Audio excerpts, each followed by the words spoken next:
and gentlemen, the Lady Eagles take another crack at that championship trophy that the Lady Spikers are holding close to their chests for the last 2 years.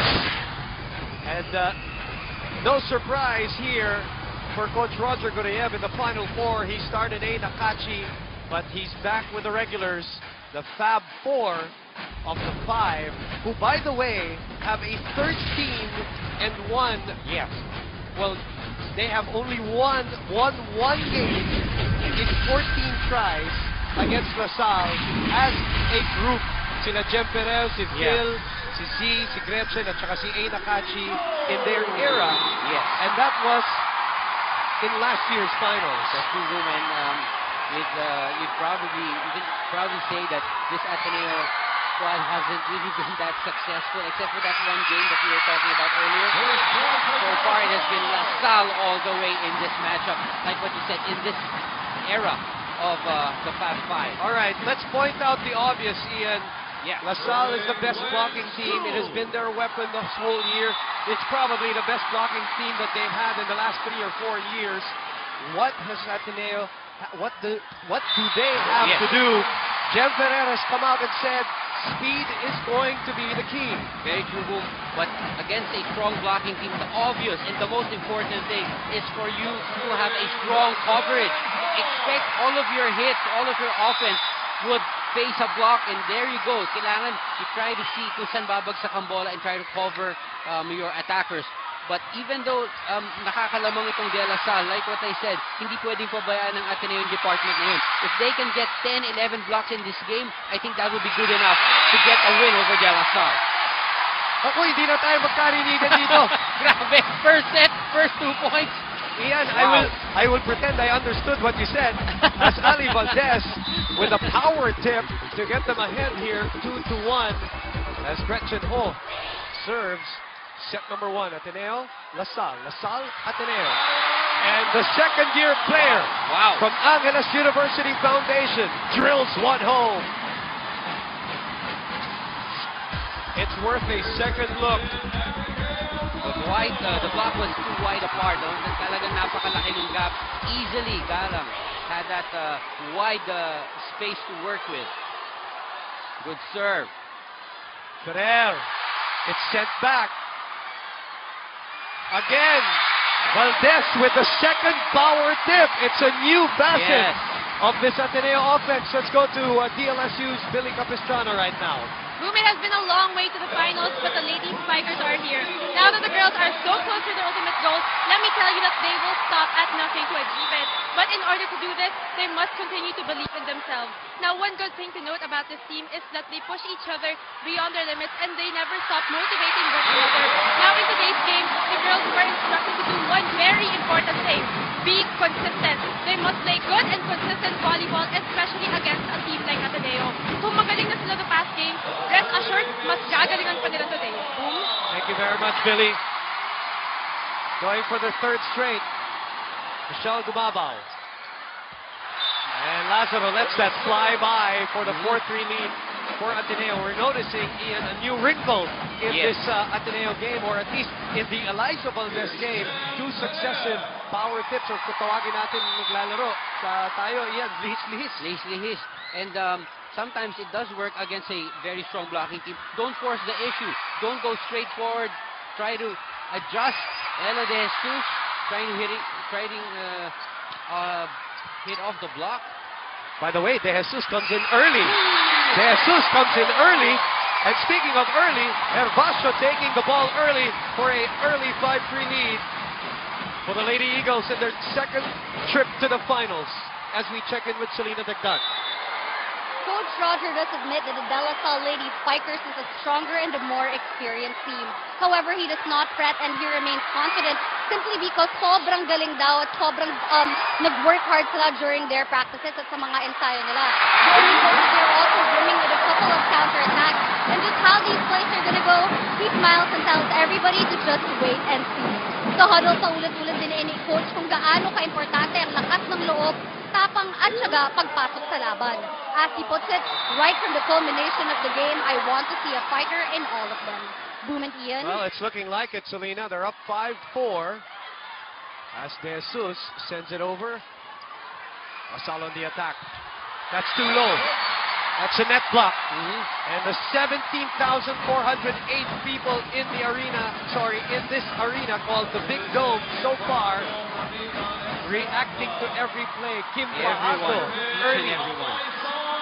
And we haven't talked about this, Boom, but we were talking about how important the first set is in a matchup such as this one. Especially for Ateneo, because they have itong De La Salle, alam natin pag nagsimulang manalo, they can just continue doing that. It doesn't matter if they're up by a set, 2 sets, or if they're down by 2 sets. Basta sila, they just pattern every set as the way they know it. You know, they finish it strong, they start it strong, and it doesn't matter kung anong score nung kalaban nila. So for Ateneo, it's very important to open up this match, you know, trying to set the momentum and getting a statement across right away. I know what you're saying, especially LaSalle Ian has won in different ways here this season. They've won when they were ahead. They won against NU and against Ateneo coming from behind. UST, remember that first match, no? Yep. Pero ang abante dito ay Ateneo. 5 serving 7. Great serve. Great serve by Mika Reyes. Grabing ingay, Ian. Grabe. I don't know how the coaches can give out instructions. Shakey's fast serve brought to you by Shakey's Fun Family Pizza. Easily the most popular LaSalle player right now on deck serving. Masyado malapit sa net. Up! That's a reception error by Kainlet. Right, Jen Ferrer is the back row player. She can't flip that ball over, especially with her hand over the net. But she had, kita mo lampas yung kamay niya. But again, dahil doon sa over-reception, wasn't able to set it up for her attackers. Better reception there. Combination play. Set back by the defense of LaSalle. De Jesus. Oh. Mika Reyes was there. Inagaw ni Aragalang, which translated to an Ateneo point. They get their noses in front here. 8-7. Back in a moment.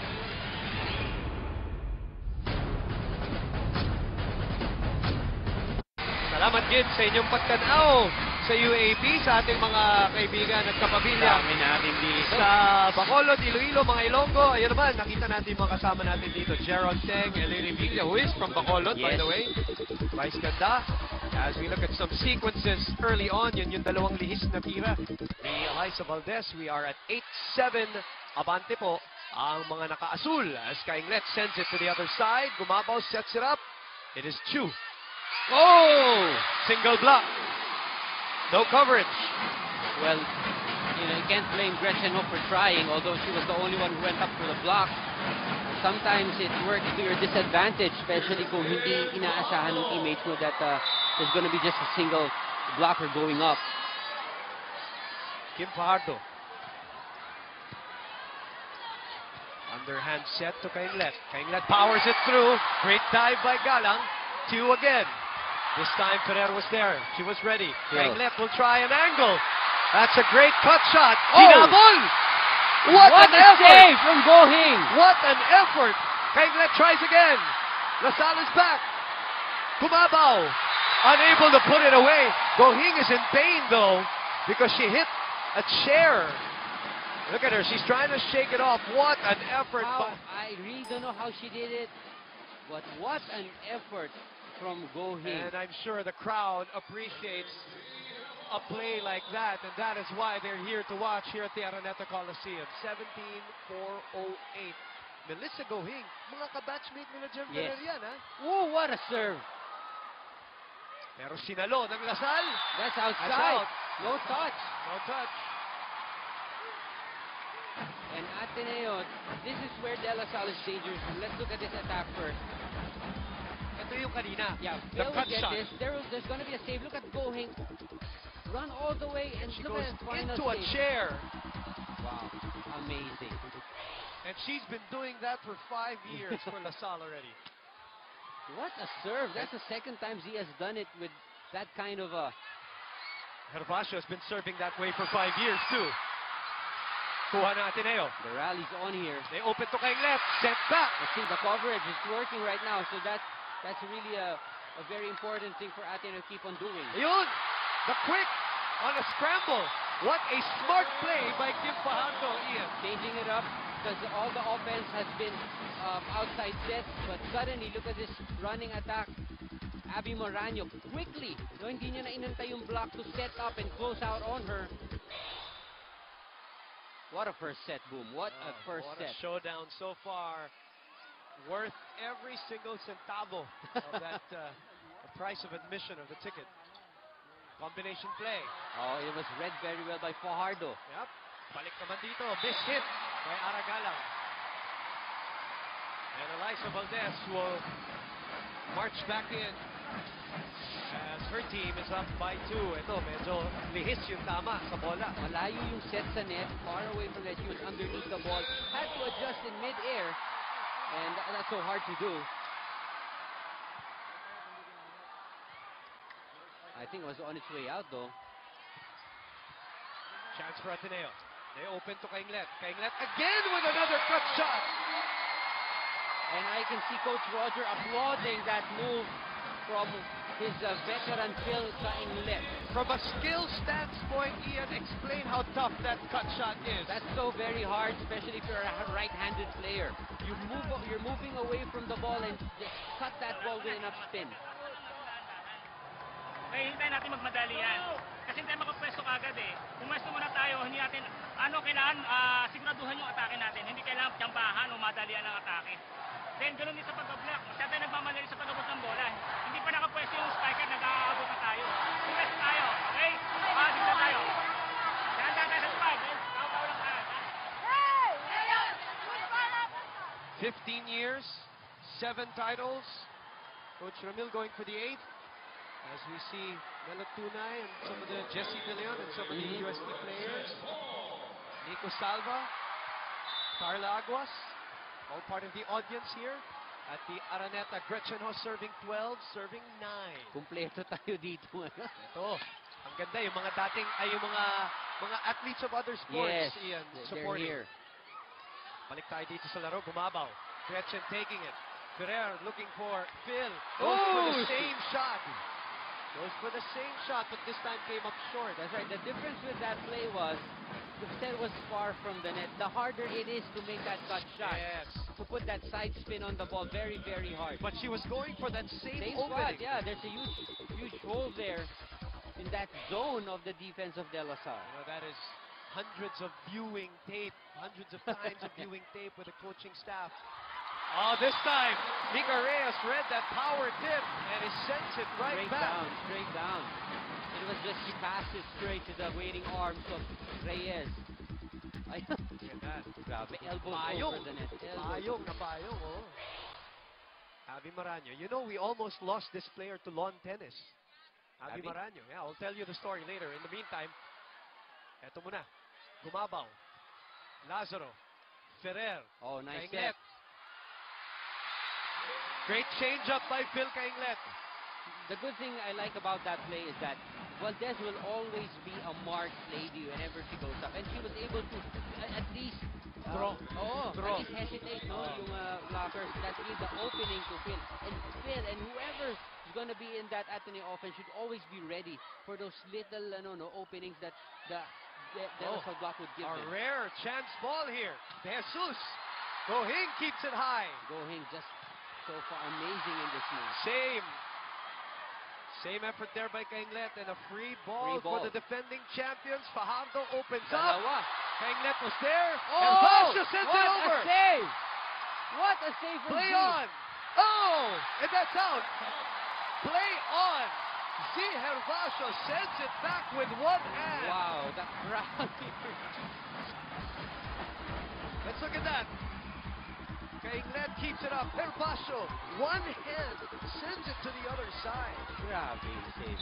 Even the save of Bill. Yes. He didn't catch it if it was her foot. Yeah, that was over.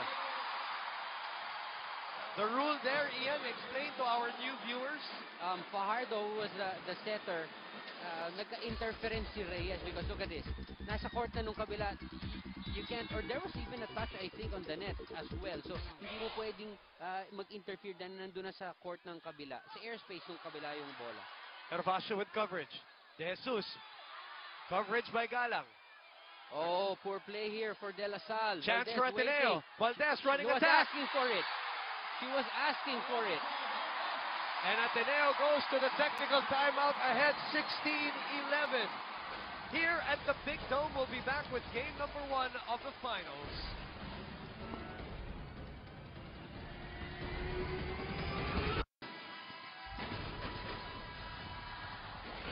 Cara Acevedo. Keeper Avena. We have a surprise, by the way, for all our televiewers later on. Later. Pakinggan nyo yan at abangan yan. Abangan nyo. Abangan nyo yan. Abangan nyo. May mga sorpresa kaming hinanda ni Boom. Kita mo naman yung save ni Melissa Gohing kanina. Ayun na yung save. Okay, back to live action.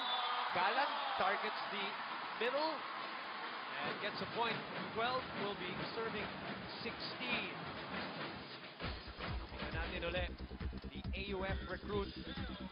Single block coverage is not gonna work for Ateneo.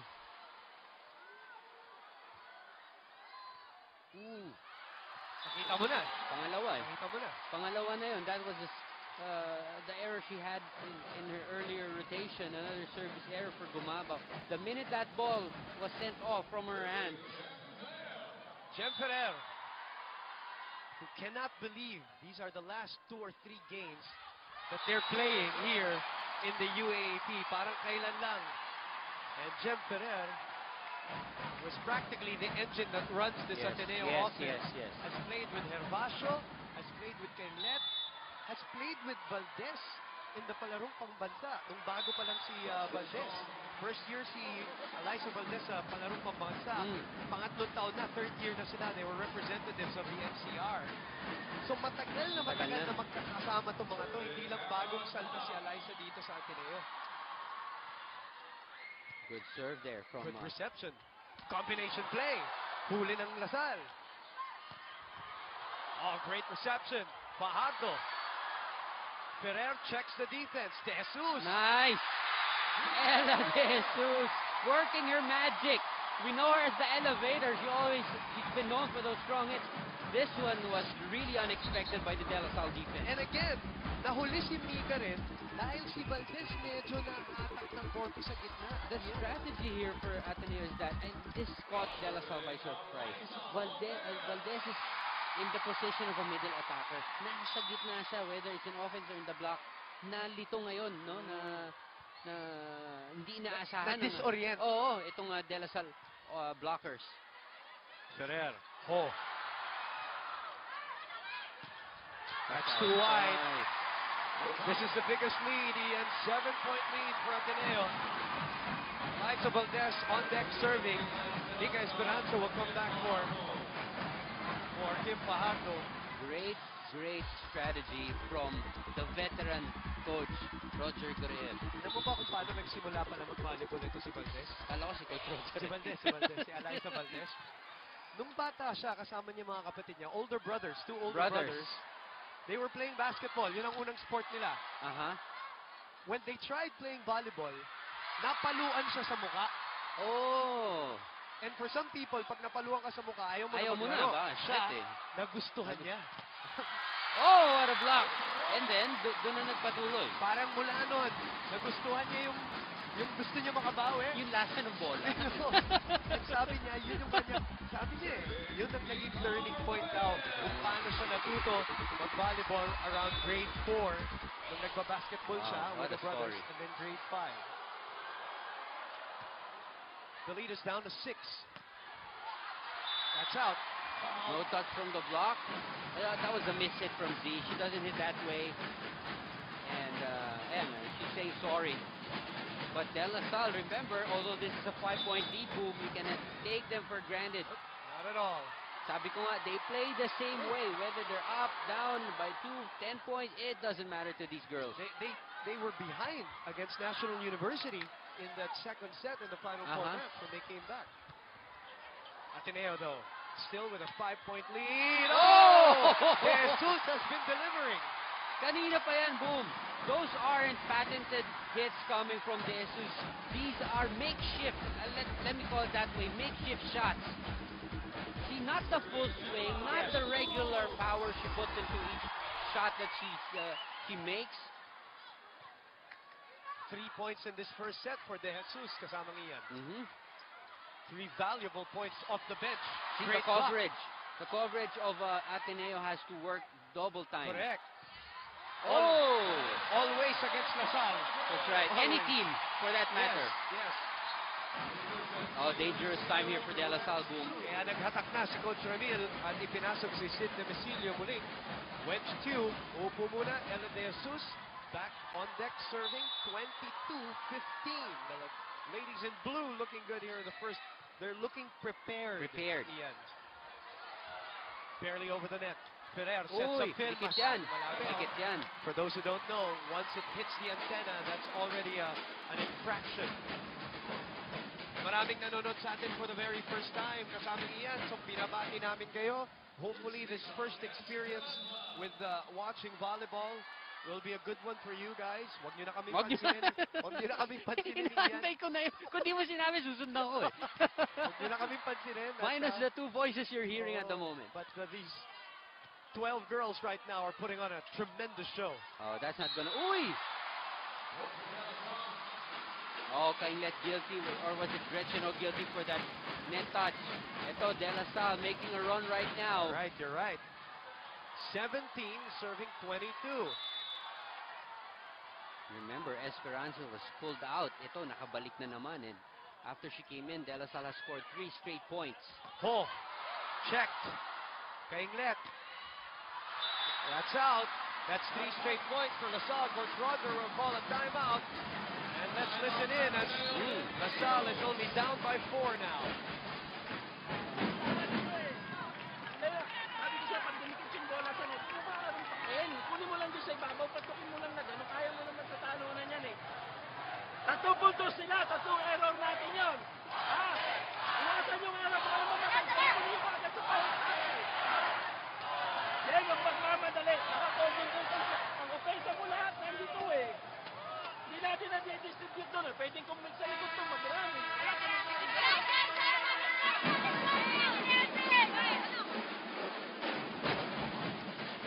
But Roger Goreyev making it the point to remember or to tell the girls now those points were coming off errors. That's true, that's true. And the offense has become very predictable. All the sets of gem are compressed over at the left side. So sabi ni Coach Roger, ibahin mo.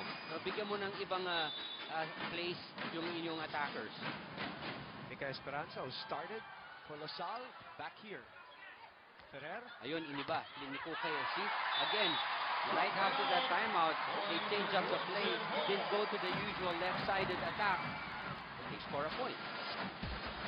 Gretchen Ho with that hit, who says there have been practices in this week na naluluha sila after training because of the realization that it is the final few games and they want, more than anything, Ian, what you want to hear is that they use it as motivation.